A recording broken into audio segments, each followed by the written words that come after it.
Pwede po ba akong mag-request na tayo po tayong lahat? Tayo po ay nalangin yung tayo, Panginoon. Salamat po sa umaga na ito.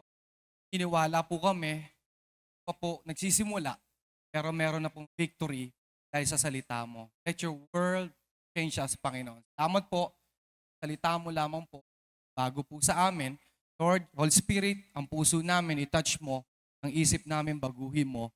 Dahil naniniwala po kami, salita mo po ay makapangyarihan. Maraming salamat po. In Jesus' name, Amen. Sige po, batiin mo yung katabi mo ng good morning. Good morning po sa lahat. At meron po bang VIP dito? Meron po bang VIP, mga first time na umatin po ngayon? Meron po ba? Meron po or nahihiya? Pwede nyo po ba silang kawayan para po ma-feel po nila na pamilya po ang turing natin sa kanila? Wala po ba? Wala po ba mga VIP? Uh, anyway, again, good morning po at welcome po sa ating 10:30. Ito po ay second service na po natin. Nag-start po ang service natin kanina, 8:30.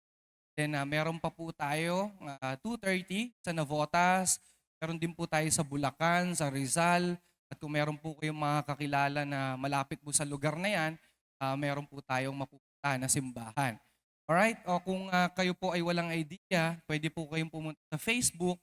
Meron po tayong Facebook sa Dulos po, Potas, at doon po natin makikita, okay, yung ating mga promotion po. So gusto ko lang pong kunin yung pagkakataon po nito na magpasalamat po sa mga leaders natin. Siyempre sa Lord, sa opportunity po na binigay sa akin, makapag-preach po, makapag-share ng gospel dahil isa pong pribilehiyo na makatayo po rito.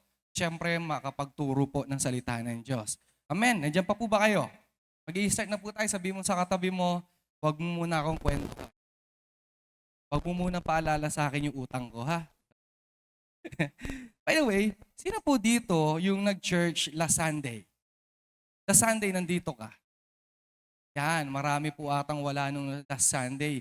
Alam nyo, yung mga pag-uusapan po natin ngayon ay i-connect ko lang po nung last Sunday. Lalo na kung nandito ka, ano po ang title natin nung last Sunday?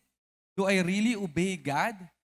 Simula po nung Sunday at nakapakinig ka ng salita ng Diyos, meron ka na bang nasunod na pinagawa ng Diyos sa atin?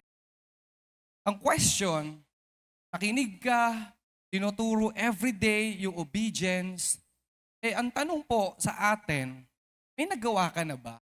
Lalo na nung Sunday, di ba? About obedience, sumunod tayo sa Diyos, sa salita ng Diyos. Ibabalik po natin. Okay? Kung ano po, kaya ang ginagawa natin buong linggo. Kapikin mo yung katabi mo, wala ka sigurong ginawa para sa Diyos. Ang question kasi, do I really obey God? Ginawa ko ba yung dapat gawin para sa Lord? At gusto ko lang po i-connect yung topic natin nung Sunday ngayon. Kasi kung susunod ka sa Diyos o hindi pa, okay, itong topic na po na ito ay para sa atin po ito. Amen. Naniniwala po ba kayo na para sa inyo po ito? Amen. Ang title po natin ngayon, nilagyan ko po siya ng The Power of Obedience. Yan. The Power of Obedience. Kasi kung ikaw po ay sumusunod at susunod pa lang sa Diyos, gusto ko pong pag-aralan po natin, ano ba, okay, ang kapangyarihan kapag tayo po ay sumusunod sa Diyos. Ngayong umaga po, pag-aaralan po natin, okay, yung buhay or yung journey po ng buhay ni Peter. Sino po nakakakilala kay Peter? Hindi po si Peter Pan, yung, si Simon, Peter po ng Bible. So bibigyan ko lang po kayo ng konting background. Alright? Dahil mahaba po kasi ito, so pumili lang po ako ng mga pwede natin pag-usapan. Ito po yung sa Book of Matthew, chapter 4, verses 18 to 20. Ito po yung time na si Jesus po ay naglalakad po sa shore at nakakita po ng dalawang tao. Basahin po natin para sa context po. Sa verse 18, as Jesus was walking beside the Sea of Galilee, he saw two brothers, Simon called Peter and his brother Andrew. So nung naglalakad daw po si Jesus, nakakita siya ng dalawang tao, which is si si Peter at si Andrew. They were casting a net into the lake for they were fishermen. So nagre-ready na raw po sila ng manghuhuli daw ng isda dahil ano po sila? Mangingisda. At sa verse 19, tama, "Come, follow me." Ang sabi po ni Jesus, "And I will send you out of fish for people." At once they left their nets and followed him. So nung sinabi po ng Panginoong Hesus, "Di kayo rito, tama kayo sa akin, sundan niyo ako." Ano po nangyari? Na Peter po at si Andrew, iniwan po yung net. Nakakasunod po ba kayo? Ano po bang ginawa ni Peter? Sumunod. Tama po ba? Ano iniwan niya? Parang nasa school tayo, no? Ano iniwan niya? Yung net? Hindi. Ang iniwan niya, halos kabuhayan niya. Trabaho po niya. At gusto ko lang po sabihin sa inyo, yung pagsunod po ni Peter diyan, he had no idea, okay, or di malinaw sa kanya kung ano ang kinabukasan. Kumbaga, alam niya na yung future niya dahil sa Diyos siya susunod, pero hindi clear sa kanya yung everyday. Gets niyo po ba ako? Halimbawa, yung mga sumunod dito sa Diyos, lalo na yung mga estudyante. Siyempre, kilala mo ang Diyos, may idea ka na kung ano yung future mo, dahil may pangako ang Diyos sa atin na eto, dulo mo, maganda na yan. Pero si Peter po, wala siyang idea kung ano yung magiging journey ng buhay niya. Hindi niya alam kung bukas ba okay pa siya. Hindi niya alam kung bukas sa pangkalawa, okay, bibless siya ng Lord. Hindi niya alam. Kaya ang number 1 natin, obedience in the face of the unknown. Obedience in the face of the unknown. Meron ba kayang Christian dito, kung kahit di mo alam kung ano mangyayari sa'yo sa kinabukasan mo, kasi marami sa atin, susunod lang kapag magbe-benefit lang siya. Halimbawa, sa trabaho nyo po, bakit kayo sumusunod sa boss nyo? Kasi may sahod. Tama po ba? Kaya isa pang halimbawa, utusan ka kahit malayo, punta ka Batangas, pero yung 50% okay, ng kikitain dyan, sa iyo yan. Ano usually sasagot ng mga tao or Christian? Ay naku, paspasan yan. Sige, gagawin ko yan. Ano ibig kong sabihin? Maraming Christian, gagawin lang yung mga bagay, okay, na gusto niya kapag sure ball siya. What if, pagtanong sa iyo ang Diyos ngayon, Ika, sama ka sa akin, sundan mo ako. Ano sabi ng mga Christian? Ay, hindi. Yoko. Bakit? Kasi hindi siya sure. Alam lang niya yung magandang ending, pero takot siya sumunod sa Diyos dahil hindi alam kung ano yung magiging journey niya. Yun po ang nagiging problema ng bawat isa. Kaya nga po sabi ng Matthew 9, verse 37 to 38, "The harvest is plentiful, but the workers are few." Ang dami pong mga bunga, ang dami pong harvest, pero konti lang po ang Christian na gustong sumunod sa Diyos. Yun po ang problem. Why? Kasi ganito especially tayong mga tao dito sa Dulos.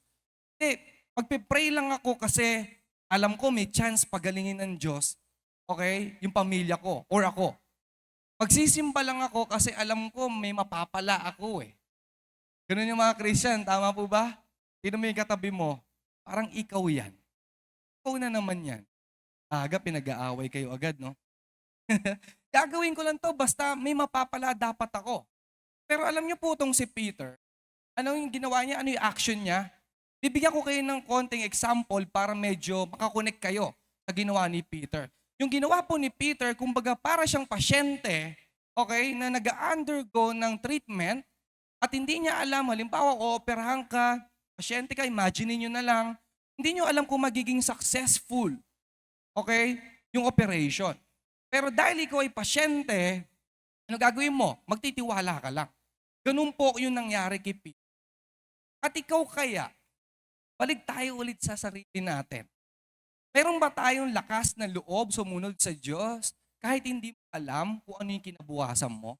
Kasi basahin po natin ulit yung verse sa Matthew 4, verses 18 to 20. When Jesus calls him to follow him, Jesus says, "Come, follow me and I will make you fishers of men." Alam niyo, without hesitation, binaba agad ni Peter yung net. Net lang ba yun? Hindi. Alam niyo ba yung yung ginawa ni Peter? May mapapala ba siya sa kinabukasan niya? Meron ba siyang nakikita na maganda sa kinabukasan niya? Hindi. Alam ba niya ang magiging buhay niya sa makalawa, sa ibang buwan? Hindi. Eh anong ginawa ni Peter? Matinding pagsunod po yun. Matinding pagsunod. Kasi wala kang idea, di ba? Wala kang idea, pero sunod pa rin ako kasi sabi ng Diyos eh. Imagine, iniwan niya yung kabuhayan niya, iiwan niya ang pamilya niya, iiwan niya yung trabaho na nagpapakain sa kanya. Kaya alam niyo, yung ginawa ni Peter, kahanga-hanga po yan eh. Balik tayo ulit sa atin. Eh ginawa ka na ba? Nahahanga ang Diyos sa iyo? Or humanga ang Lord sa ginawa mo? Meron pa kaya? Meron kaya dito sa dulos na gagawin mo yung bagay na to? Susunod ka sa Diyos? Kasi alam mo na maganda ng ending? Kahit hindi mo alam or hindi pa clear kung ano yung kinabukasan sa makalawa, may gagawa pa kaya dito nun sa dulo? Parang wala. Mag-closing prayer na po tayo. Minsan ganito eh. Minsan, bilang isang Kristiyano, ang pagsunod po sa Diyos, hindi mo na kailangan alamin kung ano yung full picture. Hindi mo na kailangan alamin kung ano yung kinabukasan mo. Basta magtiwala ka lang sa Diyos. Ako, naniniwala po ako, okay, na hindi po nagkataon na nandito ka. Tingnan mo yung katabi mo. Tingnan mo lang, huwag kang papayag na hindi ka titignan. Yan. Hindi nagkataon na nandyan yung katabi mo. Hindi nagkataon na in-invite ka lang. Hindi nagkataon na nandito ka dahil may utang ka sa katabi mo. Marami kasi nagsisimba. Utang lang sa katabi kaya nagsisimba eh. Hindi na nagkataon. Ako, naniniwala po ako na kaya kayo nandito at nakakakinig ng salita ng Diyos kasi may purpose po ang Diyos sa buhay mo. Amen? Tinatawag ka niya. Tinatawag tayo ng Diyos. Pero another question, andito ka ba sa simbahan para sumunod sa Kanya? Or kailangan mo lang talagang tiisin kasi malaki utang mo sa katabi mo eh. Di ba? Kasi ang pagsunod po sa Diyos, may kasamang tiwala. May kasamang tiwala, imaginein mo, no? Iiwan mo yung kabuhayan mo. Pero syempre, hindi ko naman sinasabing iwan yung trabaho nyo. Pero ang pinopoint ko lang, halimbawa, yung mga Christian dito, ba, yung mga kabataan dito dati, yan, sila Daniel, sila Jabez, sila KD, na dati estudyante, ba? Pero sumunod sa Diyos, hindi nila alam kung ano kinabukasan nila. Pero alam nila na habang nag-aaral sila, alam nila magiging future sila. Pero nung tinawag sila ng Diyos, alam ba nila bukas may ganitong mangyayari? Hindi. Pero dahil sa pagsunod ng marami sa atin, kita nyo buhay ngayon, mga blessed yung mga tao ngayon. Bakit? Kasi nagtiwala po sila sa salita ng Diyos. Amen? Ikaw ba?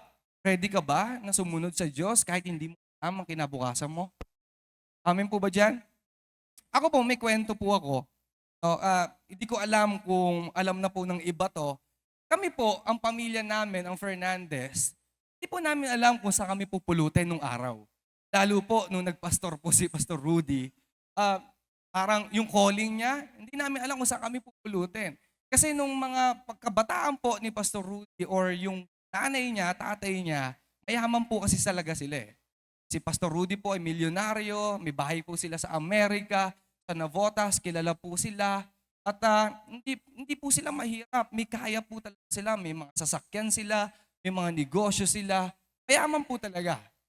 Pero nung nagpastor po siya, okay, nagkahirap-hirap po buhay namin. Yung tinawag siya ng Diyos, come, Rudy, follow me. Nagkahirap-hirap po. Si Pastora Angie, dating may negosyo, ngayon, sumama kay Pastor Rudy, kahirap-hirap talaga ang buhay namin. Kasi bakit? Hindi namin alam eh kung ano magiging kinabukasan namin. At nagtayo nga po si Pastor ng simbahan sa Tondo, hindi niya alam kung saan magbabayad ng upa. Anyway, yung bahay po namin, sikreto lang po ito, bahay po namin sa Tondo, jumper pa nga eh. Iba tayo. Uy, cut mo yun. Hindi, matagal na po yun. At ang point ko, nung nagtayo po ng simbahan si Pastor Rudy, kahit hindi niya alam kung ano magiging na, alam niyo ba ang member po natin dati sa Tondo? 50 lang. 50 lang po ang member, 30. Diba? Pero Walang pambayad sa upa ng church. At 3 lang po ang nag-o-offering.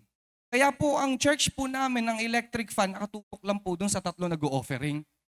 Kasi sila lang po yung nagbabayad eh. I mean, nag-o-offering. Kasi sila lang po ang nakakatulong po.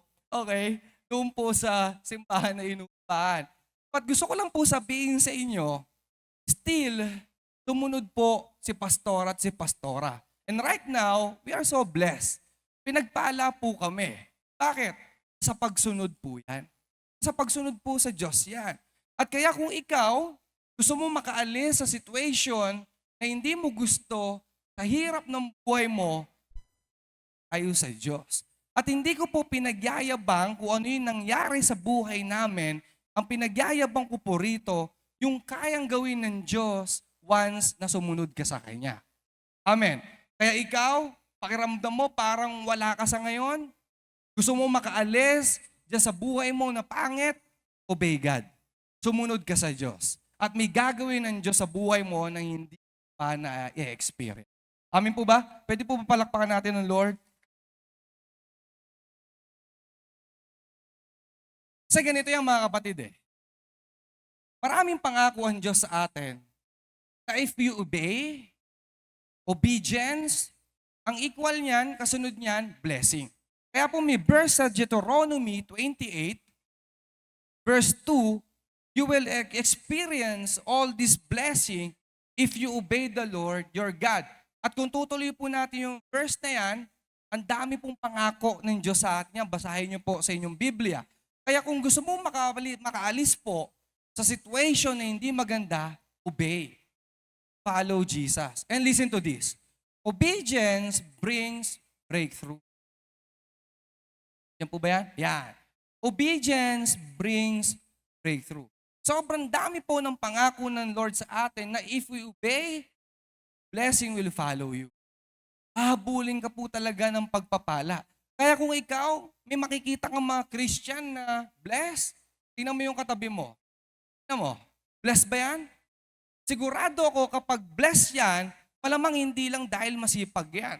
Ako, may kakilala po ko, ang daming Christian, mga pinagpala ng Diyos, hindi dahil masipag sila, kundi masunurin po sila sa Diyos. Ikaw ba? Masunurin ka kaya? Alam nyo, huwag niyong ipilit na yumaman dahil sa pagtatrabaho. Don't get me wrong, hindi po masama magtrabaho, pero hindi magiging dahilan, okay, ang trabaho mo para makuha mo yung break mo. Makukuha mo lang ang break o ang breakthrough mo sa pagsunod po sa Diyos. Kaya huwag kang magsunog ng kilay. Huwag kang magpakapuyat ng sobra. Huwag mong payagan na hindi ka nakakapagsimba, hindi ka nakakapagbasa ng Bible dahil sa kapaguran mo sa trabaho. Hindi. Kahit 24/7 kang magtrabaho dyan, hindi ka makaka-experience sa mga bagay na gusto mo. May experience mo lang yan kapag tumunod ka sa Diyos. Amen? Hello? Nandiyan pa po ba kayo? Kasi alam nyo, si Peter at yung kasama niya, sabi niya, Lord, noong time po na nanguhuli po siya ng isda, ginawa na namin lahat. Nangisda na kami for whole day, whole night. Wala talaga kami makuha. Wala kami napala. Diba? Bakit laging sakto? Minsan kayo, ang question mo sa sarili mo, Lord, nagsisimba naman ako Diba? Nagsisell group naman ako. Nagbabasa naman ako ng Bible. Bakit bound ako sa utang? Bakit hindi ako makaalis sa situation ko na ito? Batang hirap pa rin ang buhay. Kilala ko naman ang Diyos, bakit hindi pa rin ako binibless? Kasi alam nyo, ang pagbabago po ng buhay, sa pagsunod mo yan. Sa pagsunod mo po.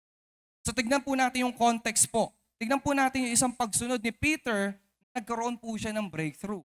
Sa Luke 5, verses 4-6, basahin po natin ito. Ito po yung time or ito po yung context na si Peter po ay si Andrew at yung mga mangingisda, whole night po sila, whole day po sila nangingisda pero wala po sila napala. At sabi po ng Panginoong Jesus kay Peter, put out into deep water and let down the nets for catch. So inutusan po sila ng Panginoong Jesus, ganito gawin nyo. And then sa verse 5, Simon answered, Master, we've worked hard all night and haven't caught anything. Sabi niya, Lord, wala eh. Ginawa na po namin lahat. Pero wala kami nahuhuli. Pero basahin niyo po itong verse na to. But because you say so, I will let down the nets. Pero Lord, kahit parang wala akong naiintindihan, sige, dahil sabi mo, gagawin ko. Tingnan niyo itong verse na to. Sa verse 6, when they had done so, nung ginawa daw po nila, they caught such a large number of fish that their nets began to break. Ano nangyari? Peter obeyed. Then what happened? Nabasa niyo yung dulo? Their nets began to break. Dahil po sa pagsunod po ni Peter, kahit hindi niya naiintindihan, Lord, sanay ako dito sa trabaho kong ito eh. Ito na naging buhay ko eh. Lord, di ka naman mangingisda eh.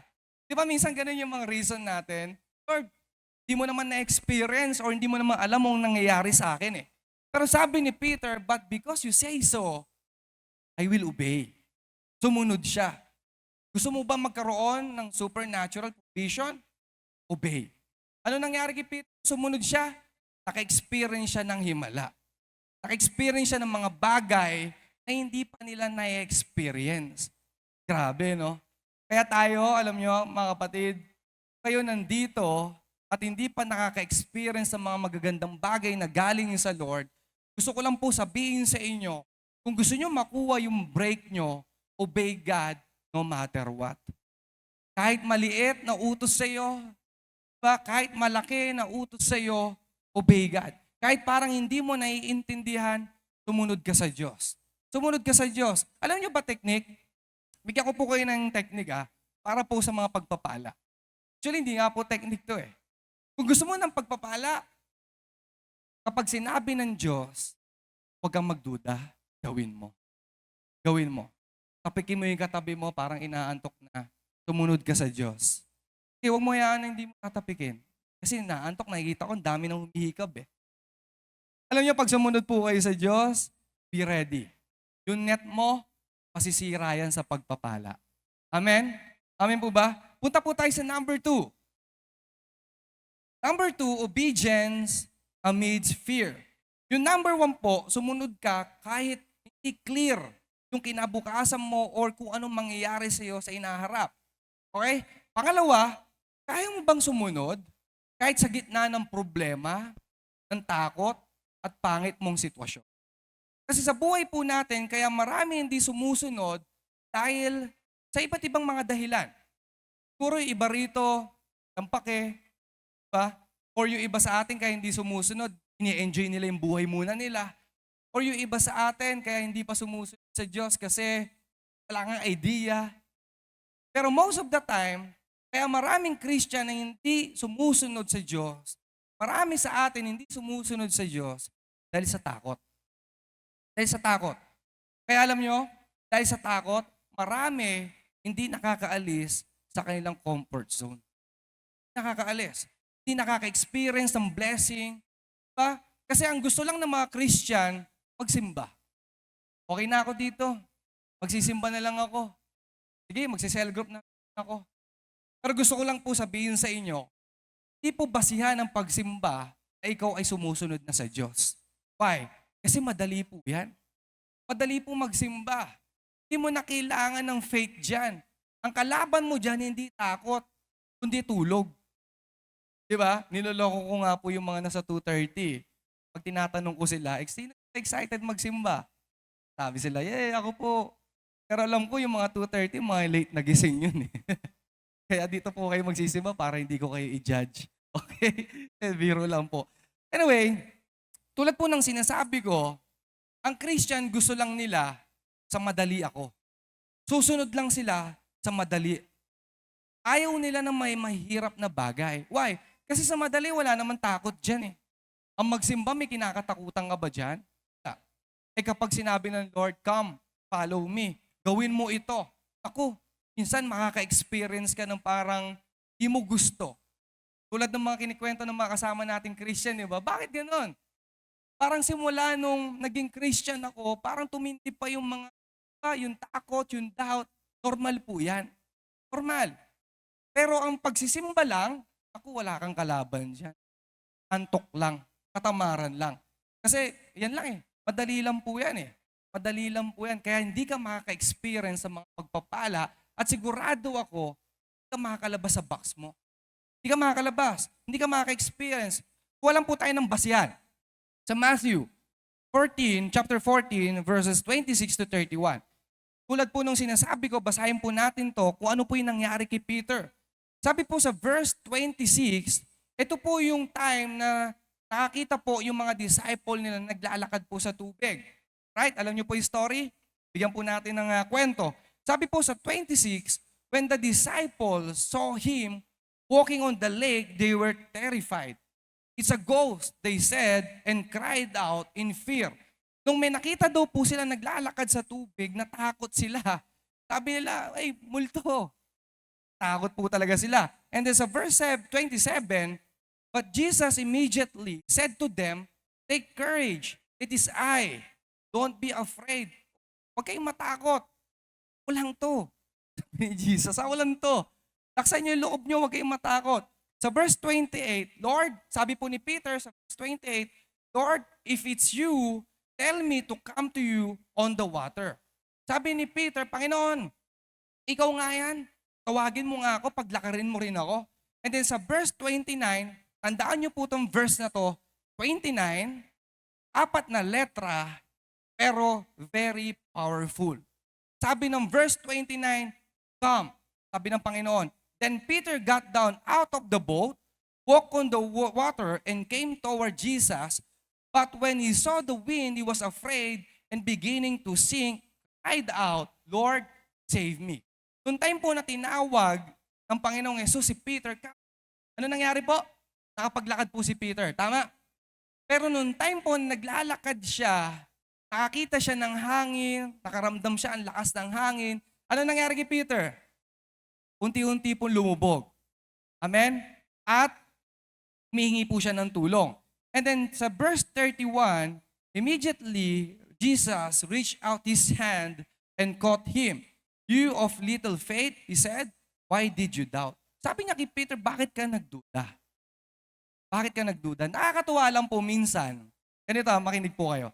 Nakakatuwa lang po minsan sa Diyos na kahit nasa gitna ka ng sitwasyon o ng puro problema, pero pag sumunod ka sa Diyos, tutulungan ka pa rin niya. Hello? Amen? Tutulungan ka pa rin niya. Andyan siya to save us. At hindi lang para i-save ka, para turuan ka niya at ipaalala sa iyo, magtiwala ka lang sa akin. Magtiwala ka lang sa akin. At hindi mo magagawang sumunod sa gitna ng mga nakakatakot na nangyayari sa buhay mo kung hindi ka nananampalataya sa Kanya at nagtitiwala sa Kanya. Si Peter, nakita niya yung malakas na hangin, naramdaman niya. Di ba? Pero nakapaglakad siya. Tama? Kasi po, bunga po yun ng pagsunod niya. Yung simpleng come na galing po sa Diyos, sobrang powerful word po. Maniwala po kayo. Nung sinunod po ni Peter yung come, saan po siya naglakad? Nung sinabi ng Diyos ni Jesus, come Peter, saan po siya naglakad? Sa tubig? Hindi. Naglakad po siya sa salita ng Diyos. Ano pong ibig kong sabihin? Kahit 4 na letra, yung come, pero once na sumunod ka sa salita ng Diyos, pinapakita lang po dyan na ang kapangyarihan po ng salita ng Diyos ay pag sinunod mo, makakagawa ka ng mga iba't ibang mga bagay na hindi mo nagagawa. Amen? Pwede po ba natin palakpakan ng Lord doon?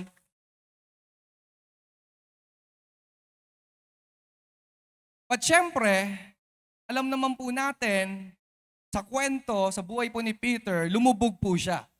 Tama? Why? Kasi napakita lang po ng Bible na minsan okay lang matakot. Diba? Minsan natatakot ka. Ako lang.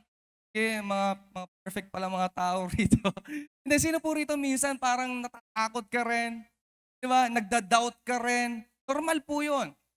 Normal po mag-doubt, normal po matakot kasi nung naglakad po si Peter, okay, sa salita niya, saan siya nakafocus nung una?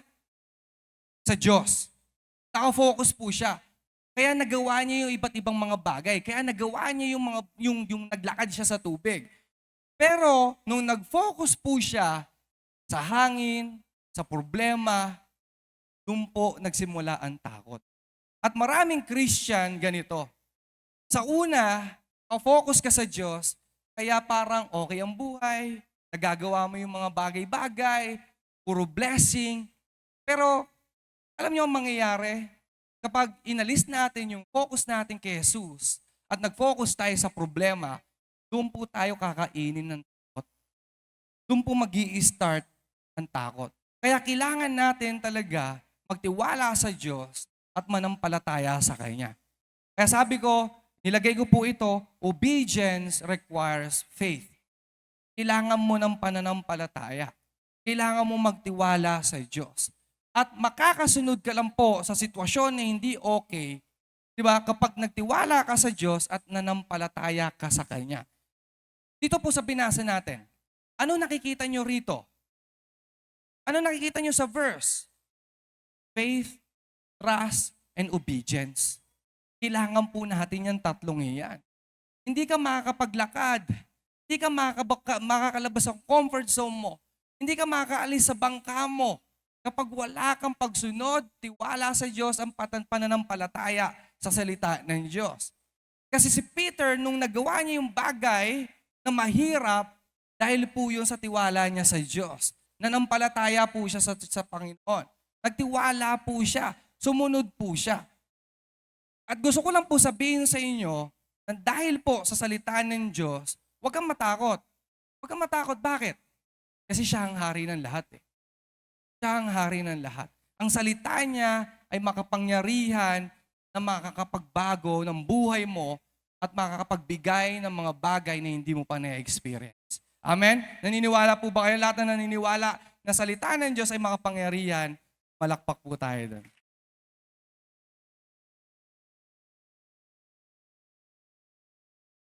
Lahat tayo, dumadaan talaga sa mga hindi magagandang sitwasyon. Tama naman po yun eh. Siguro iba sa inyo, matitindi mga pinagdadaanan, may sakit ka, broken family ka, baon ka sa utang, or kung ano pa yung mga storm sa buhay mo, let me tell you this. Focus on Jesus.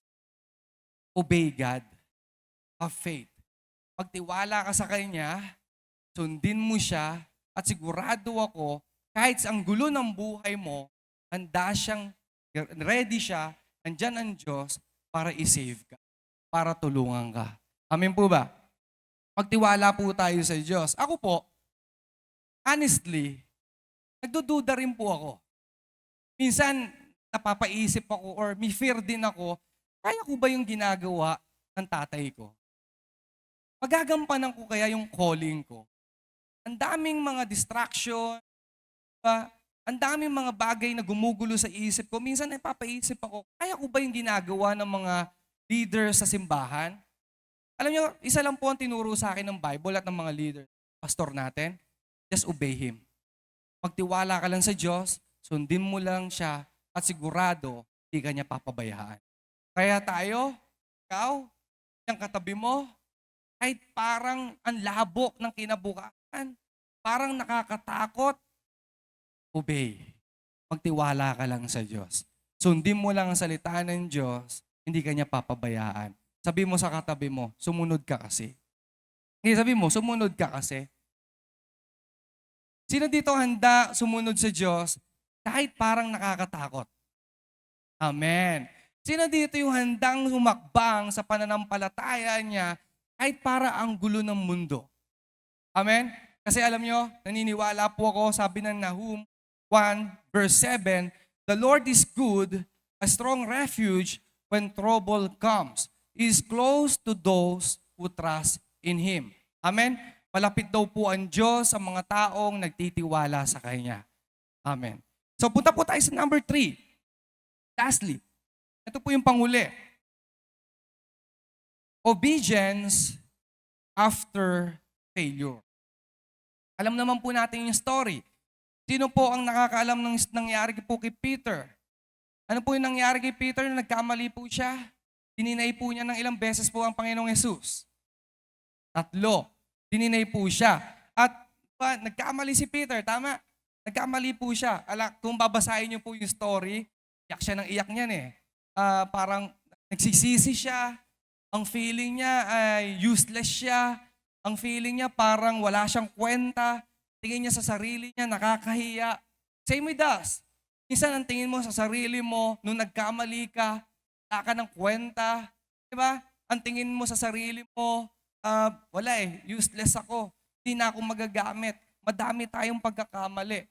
Pero gusto kong po sabihin sa inyo, huwag mong isipin ang Diyos i-disqualify. Huwag mo isipin yon. Ang Diyos po, okay, hindi kanya titignan na nakakahiya ka. Ang Diyos, hindi kanya titignan na useless ka. Kahit nagkamali ka, hindi kanya ipagtatabuyan. Ire-restore ka niya. Amen. Ire-restore ka niya. Magpapatawad siya at bibigyan ka ng another chance para sundin ulit siya. Amen po ba? Ganun po ang pagmamahal sa atin ng Diyos. Pwede po ba natin palakpakan ng Lord? Di ba kayo excited doon? Di ba? Gusto ko lang pong bigyan ng context ulit dito si John chapter 20, 21, 15 to 17. Meron na lang po akong 8 minutes. Sabi po ng verse 15, ito po yung after resurrection na. Bumalik na po ang Panginoong Jesus. Alam niyo po yung story? Okay? Ito po yung after na po ng resurrection. Bumalik po ang Panginoong Jesus, pumunta po kay Peter. Sabi po dito, when they had finished eating, nung tapos na po silang kumain, Jesus said to Simon, Peter, Simon, son of John, do you love me more than this? Ano po sabi ni Peter? Yes, Lord. You know that I love you. Sabi po ng Panginoong Jesus, feed my lambs. Again, verse 16, Jesus said, Simon, son of John, do you love me? Pangalawang beses po. And he answered, sabi ni Peter, yes, Lord, you know that I love you. Jesus said, take care of my sheep. Tinanong po ulit siya, pangatlong ulit sa verse 17, Simon, son of John, do you love me? Peter was hurt. Nasaktan po si Peter dahil tinanong siya ng 3 beses. Sabi niya, Lord, you know all things. You know that I love you. Sabi ni Peter, Lord, alam mo lahat. Alam mo mahal kita. Ang nakakatawa po dito sa verse na to. Minsan parang nangaasar si Jesus, ang Diyos eh. Dininay siya ng 3 beses, tinanong naman siya ng 3 beses. Kaya pero hindi po nangaasar ang Diyos parang nakita ko lang dito na konsensya, no? Dininay mo siya ng 3 beses, tinanong ka niya ng 3 beses, mahal mo siya. Anyway, si Peter po ay dininay niya ang Panginoong Jesus. Nagkamali po siya. Pero alam natin na nirestore siya ng Diyos. At ang pinaka-importante na gusto ko po na pag-usapan po natin dito sa number 3, yung sinabi po ng Panginoong Jesus, Peter, feed my sheep. Ano po ibig sabihin? Nagkamali si Peter. Nagkamali ka.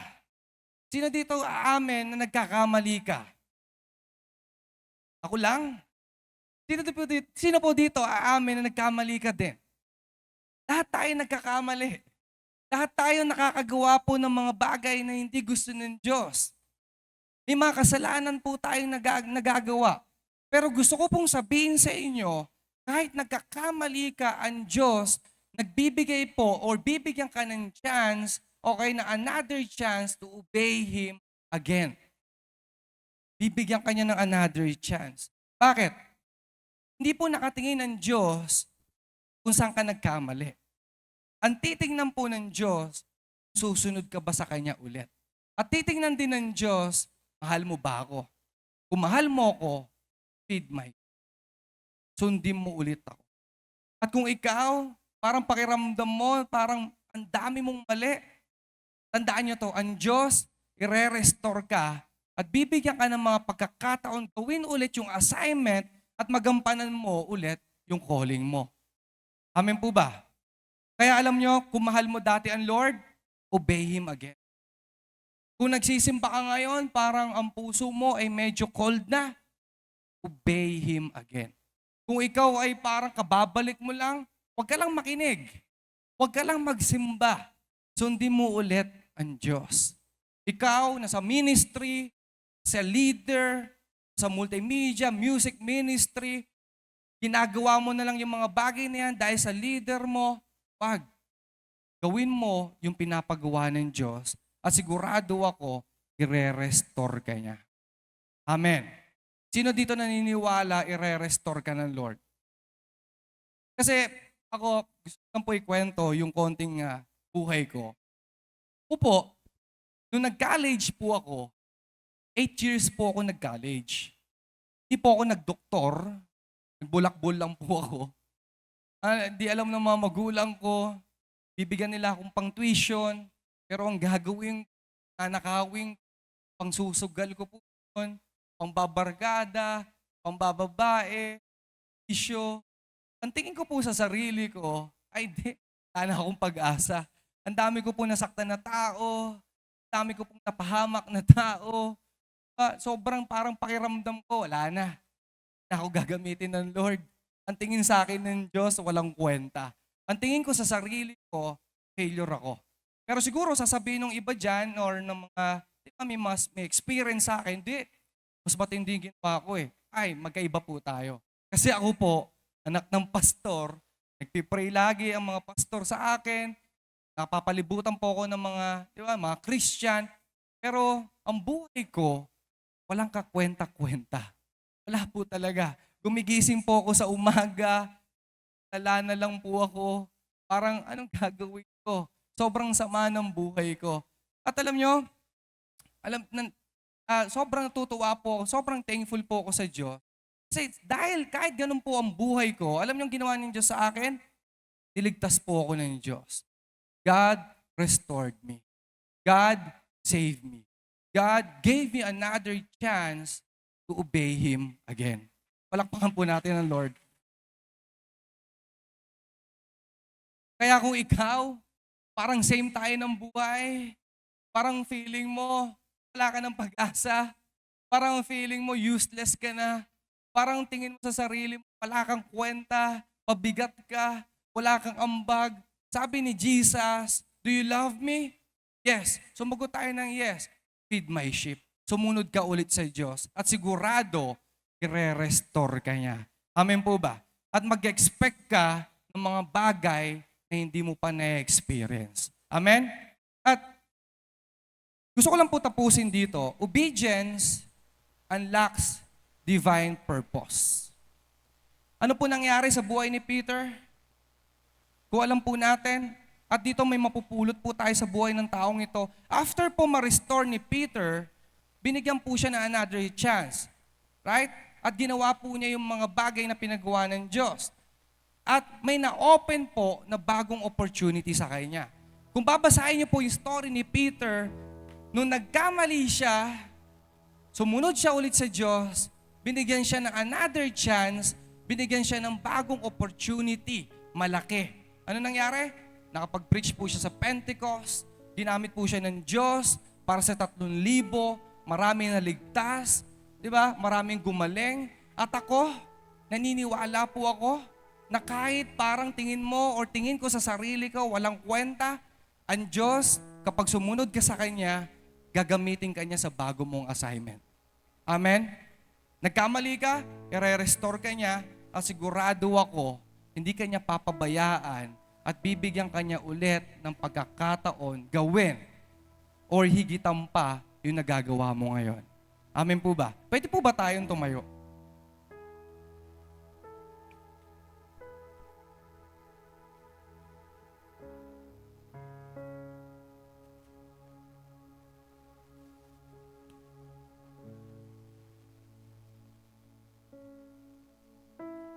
Despite po sa mga nangyayari po sa buhay natin, gusto ko lang po sabihin sa inyo, when you obey God, may malaking plano na ikaw ang gagamitin ng Diyos. May malaki na ikaw ang palpak, walang kwenta, ang tingin sa'yo ng tao, useless ka, wala kang ambag, pero alam nyo, ang Diyos, ang tingin niya sa atin, may value ka. May value ka. Hindi nakatingin ng Diyos sa pagkakamali mo. Nakatingin ng Diyos kung susunod ka ba sa pinapagawa niya. Kaya kung ikaw, ready ka bumalik sa Diyos, ready ka humakbang sa pananampalataya mo, ready kang umalis sa bangka mo, mag-expect ka ng magandang bagay. At dito po ako, gusto kong puntapusin dito. Alam mo yung kwento ng prodigal son? Alam mo naman po natin, kinuha niya yung money niya, umalis po siya sa tatay niya, di ba? Nagbulakbul siya, naghirap-hirap ang buhay niya. Pero nung meron siya na-realize, sabi niya, babalik ako sa tatay ko. Babalik ako sa tatay ko. Pero siguro ang nasa isip niya, tatanggapin kaya ako? Pero siguro ang sasabihin ko na lang, kahit gawin mo na lang akong alipin, okay na ako doon, sabi ng bata. Pero nung bumalik po siya, yung tatay hindi nakatalikod. Sinalubong siya. Anong ginawa sa kanya? Pinagalitan siya? Hindi. Ni-restore siya. Ni-restore siya. Ikaw, napakiramdam mo na palayo ka sa Diyos? Pakiramdam mo ang dami mong pagkakamali? Pakiramdam mo sobrang makasalanan ka? Bumalik ka sa tatay, ire-restore ka niya. Ire-restore ka niya. Kung ikaw ay dating nagsisimba, masipag ka, pero yung pagmamahal mo sa Diyos naging cold. Dati kang nagsisimba, nag-i-invite, ngayon ikaw na lang mag-isa dahil tinatamad ka na. Balik ka sa tatay. Balik ka sa Diyos. Hindi ka niya i-judge, hindi ka niya i-condemn, hindi ka niya papabayaan. Ire-restore ka ng Panginoong Jesus.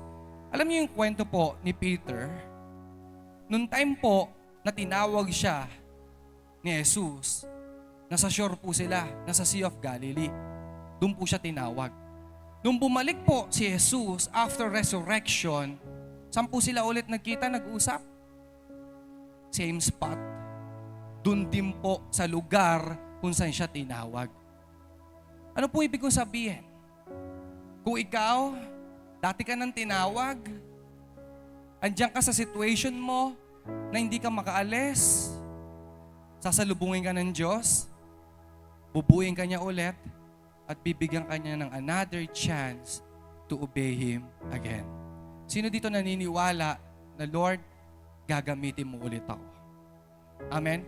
Pwede po ba tayong lumapit? Gusto ko lang po mag-offer ng prayer. Kami po mga primary 12. Kung ikaw ay parang pakiramdam mo, useless ako. Wag na ako. Ayoko na. Ang dami ko nang nagawang kasalanan. Huwag kang maniwala dyan. Huwag kang maniwala sa mga sinasuggest ng kaaway sa isip mo na wala kang kwenta. Ang Diyos, sa paningin niya, may kwenta ka. Kung ang tao, pwede niyang sabihin o pwede kanyang hindi patawarin, kung ang boss mo pwede kanyang tanggalin, pero ang Diyos, hindi kanya tatanggalin. I-restore kanya. And gusto lang po namin mag-offer, kung gusto mong bumalik sa Diyos, kung meron kang mabigat na dinadala, gusto mo i-surrender sa Lord, pwede po kayo lumapit dito, mag-offer po kami ng prayer. And I believe, nandito kayo, hindi para nagsimba lang. Naniniwala ako, pumasok kayo dito sa simbahan na to, may kanya-kanya tayong mga problema, may mga kanya-kanya tayong mga storm na pinagdadaanan, natatakot ka, hindi mo alam ang gagawin mo. Naniniwala ako dyan. At lahat tayo, I believe, may mga mahihirap na sitwasyon. Pero gusto kong sabihin sa inyo, mas malaki ang Diyos natin kaysa sa mga pinagdadaanan mo. Mas makapangyarihan ang salita ng Diyos kaysa sa mga bagyo na pinagdadaanan mo. Pwede ko bang tawagin ang mga primary 12? Kasi ang word sa akin ng Lord, lahat tayo rito nakaka-experience ng hindi maganda. At meron siguro rito, gustong bumalik sa Diyos pero nahihiya. May mga tao siguro dito, gusto naman mag-serve, pero feeling nila, makasalanan sila. Merong mga nagsimba rito, hirap sa buhay, hindi makaalis sa kahirapan, baon sa utang, pero naniniwala ko, kapag sumunod ka sa Diyos, if we obey, makakaalis ka sa pangit mong sitwasyon. At ang Diyos, ire-restore ka niya. Maniwala kayo. Yung simpleng come, yung apat na letra, pero alam nyo, very powerful po niyan. Kapag sumunod po tayo sa sinabi ng Diyos na come, follow me. Alam nyo, maka-experience po kayo ng mga bagay, mga blessing na hindi nyo pa na-experience. Ako, naniniwala po ako right now, makasalanan ka, madami kang kasalanan, marami kang nagawa na hindi okay sa Diyos. Gusto ko pong sabihin sa inyo ngayon na nililinis ka na ng Diyos, nire-restore ka niya na at tutulungan ka niya sa mga situation mo. Panginoon, salamat po ng marami sa umaga na ito. We believe, Holy Spirit, ikaw po ay nagbabago na po ng buhay ng bawat isa. Tinatouch mo na po ang puso ng bawat isa. Kung meron man po kami nagawang mga kasalanan, mga nagawang bagay na hindi mo gusto, forgive us. At naniniwala po kami, Panginoon, bibigyan mo kami ng another chance. Bibigyan mo kami ulit ng opportunity sumunod ulit sa iyo. At Lord, yung may mga kapatid kami rito, lumapit, nananalangin, dahil hindi nila alam ang kanilang gagawin, walang kaayusan, hindi malinaw sa kanilang kinabukasan nila. Lord, I believe, ipapaintindi mo sa kanila yung mga bagay na hindi nila naiintindihan. Panginoon, ikaw lang po ang sagot. Ikaw lang po ang sagot sa mga tanong namin na walang kasagot-sagot, Panginoon. Ikaw lang po ang kapangyarihan ng salita mo. Lord, ang magbibigay ng direction sa aming mga buhay. Kaya right now, Panginoon, kahit po yung mga nananalangin ng mga kagalingan, Lord, salamat po sa healing. Salamat po sa dugo mo. Dahil naniniwala po kami na if we obey, hindi lang material na bagay ang marireceive namin. If we obey, kahit po kagalingan, physically, Panginoon, ang sabi ng doktor, wala ng pag-asa. Pero ang sabi mo, Panginoon, may pag-asa kami at gagaling kami. Hindi po kami makikinig, maniniwala sa sabi ng tao. Maniniwala po kami sa salita ng Diyos. At Lord, kung meron dito mga pamilya, broken family, hindi nag-uusap, pero right now, Lord, susunod kami sa iyo at ipapakita mo kung paano ka mag-restore ng pamilya. May sama ng loob, may kaaway, Panginoon, dahil lumapit kami sa iyo, dahil sinurrender namin ang buhay namin sa iyo, Lord, lilinisin mo ang laman ng aming mga puso. At salamat po, Panginoon. We are excited sa mga testimony. We are excited sa mga kwento ng mga kapatid namin na dahil sa pagsunod nila, na bago po ang buhay ng bawat isa. Kaya maraming salamat, Panginoon. Salamat sa pagmamahal. Salamat sa pagsama. Salamat sa pag-restore. Lord, yung sinabi mong come, susunod po kami sa iyo. Maraming salamat po. In Jesus' name, Amen.